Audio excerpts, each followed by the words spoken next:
Right, right, YouTube. It's Shadow King Nazu. So yeah, after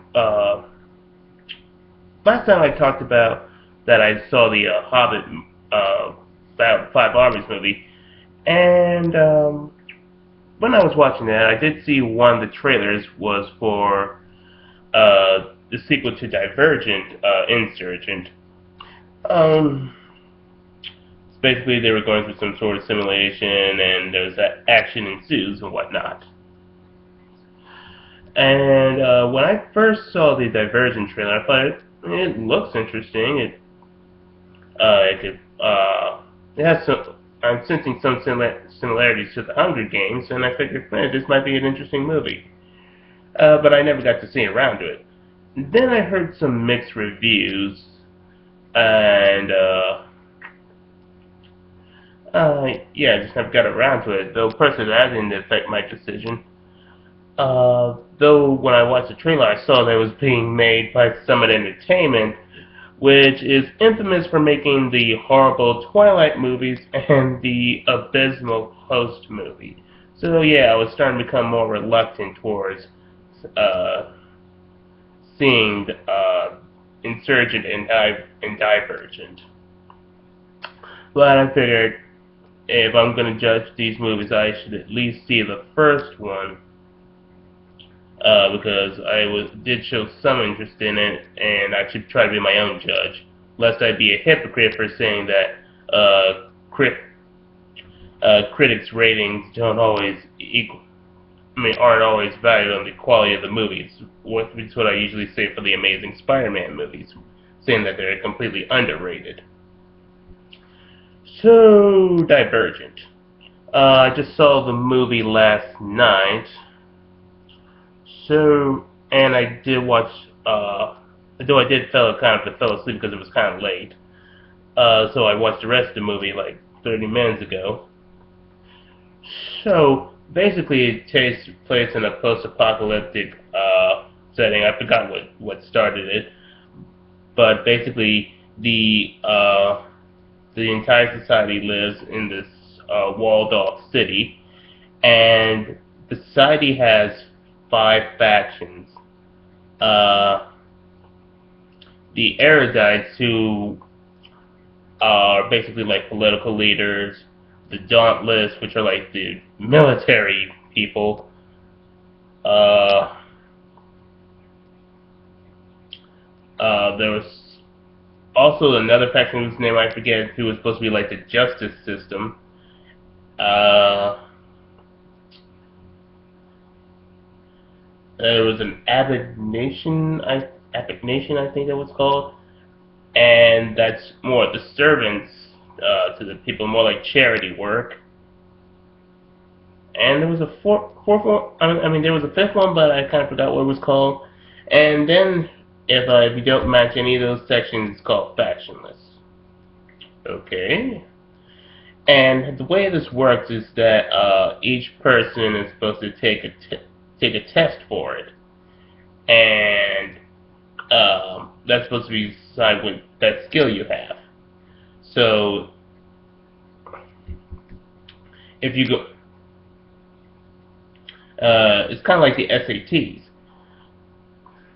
and but just because you get a high rating on that score, I mean for that certain faction, that doesn't mean you be assigned to that faction. You can still choose. Um, that kind of makes the test somewhat pointless because uh, they'll still choose their favorite faction. Like, I'll choose the military, regardless of that I scored better on this, because the military looks more fun than joining Addict Nation, where I just have to serve people all the time, or the or doing politics. It looks more interesting than doing the justice system and blah blah blah. And with our protagonist, Beatrice, uh, she's having a little bit of an identity crisis because she doesn't know exactly which faction she feels she belongs in. So she feels this test will help her. So the test involves her chasing this wolf, and I forgot the most of the details of what happened, but she ends up catching it, and they say that her results end up being that she's divergent, meaning that she's qualified for all 5 factions, which is supposed to be a problem because divergence could potentially ruin the system. And at first they don't really explain that, so I was kind of lost on how they could do that, and they don't quite explain how they could be a threat for a long while. So yeah, that was a bit of a problem when I was watching the movie. And anyway, it's Beatrice's, I guess, quote-unquote graduation day. She chooses her faction, which is she chooses Dauntless. So again, proving my point that the whole test is kind of stupid. And they say that once you join your faction, you can't leave your faction if you don't do well. Or choose to leave, and you can't see your family. Why? Why can't you see your family? What's the harm in that? I was hoping that would be explained, but it never does. So yeah, that's a bit of a problem. And then we see her hanging out with the Dauntless, who act less like soldiers and more like a bunch of crazy lunatics who just got drunk off a Mardi Gras party and are going wild out the city, doing things like running throughout the city regardless of who they run into, jumping on inside of moving trains, and jumping from building to buildings, and they say it's to test their fears. I think there's better ways to see if you're fearless without seeming like someone who deserves to be in an insane asylum. So we see Beatrice and some of her friends.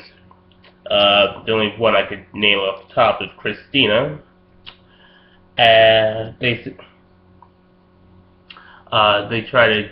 They're currently initiates for the Dauntless, and the Dauntless say that okay, you're going to go through several trials to see your Dauntless material, and if you graduate, you'll be official Dauntless. And if you don't pass, as of new rule, you become factionless. If your score way too low, you get kicked off and you're factionless.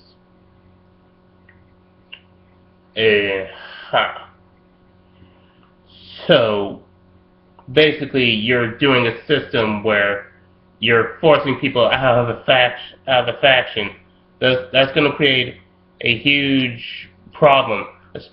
In fact, this would be the kind of stuff you'd start off an uprising. But let's move on, shall we? Then we see some trainings, and at first Beatrice isn't doing all too well, but she eventually quickly improves, and the people start to respect her for it.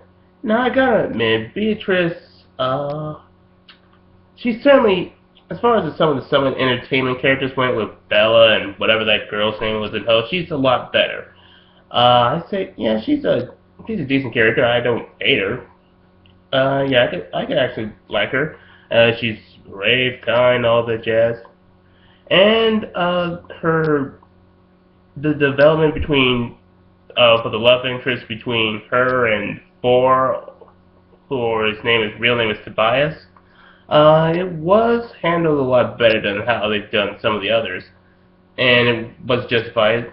He starts off like the tough drill sergeant who doesn't take any shit from the initiates, but he does sympathize with her when she tries to show some compassion towards her fellow Dauntless and for others, and respects how she improves. So yeah, there's a bit of a connection there. So I guess the romance is justified.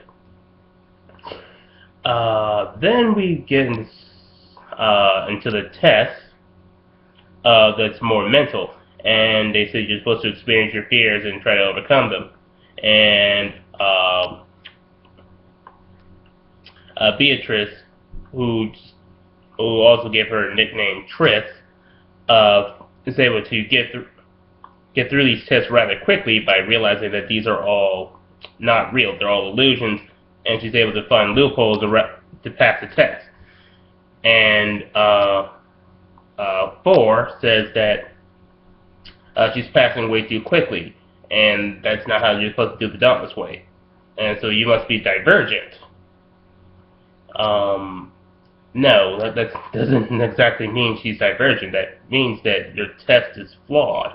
If you realize that this is not an illusion and you can just easily break out of the system of the traditional way of being these tests, then that's bound to happen. That doesn't exactly mean guarantee that they're divergent.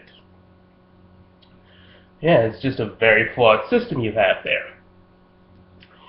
But eventually, Beatrice ends up graduating and tries, especially after 4 teaches her how to pass the test the right way, and the erudites try to send them on a mission to get rid of I believe, the Advent nations, because they feel that their compassion and human, it's part of their human nature, which the leader of the erudites says human nature is bringing society down. Yes, because just forget that human nature also includes compassion, the desire for procreation and whatnot, and just focus on the fact that human nature has bad attributes to it. Greed, deception, murder, which is totally not what you're doing. Hypocrite.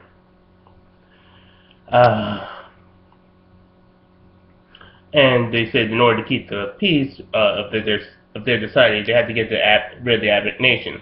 Unfortunately, Beatrice's parents are Advent nation, and she tries to rescue them, but they get caught, and the erudite leader tries to have them killed, but Beatrice and 4 manage to escape and eventually stop her plan, and so they try to run off. Although they did kind of fail to save Beatrice's mother, but yeah. So now they're at the end of the movie. They left the whole thing, and they're trying to start a resistance towards the whole system. Overall, this movie has some problems, but I don't think it's as bad as some people say. I know Ash did a review about it a while back, and I saw that one when he first posted it up, and he really hated that movie. Personally, I don't think it's as bad as he thinks it is, but I will definitely say it's not as good as The Hunger Games. A lot of things don't make sense. They probably make more sense in the books, but they don't say it in a way in the movie that it'll make more sense. I think what they were trying to go with was that they're trying to this story was supposed to be about order and obedience and compliance over human judgment and instincts and for compassion. Trying to find a way to do things better without going too far to the ends to justify the means. And that's a good concept, and I'm sure the book handled that much better. But the movie did not do it so well. So I give the movie around a 6 or 7. It's just ranges from okay to meh. Will I see Insurgent? If I see some things that are going to be done better in the trailers, I might see the movie. I just really hope that this movie series does better, because I think it does have the potential to be something good. So yeah, I'll catch you guys later. I just need to wrap my head around a few things.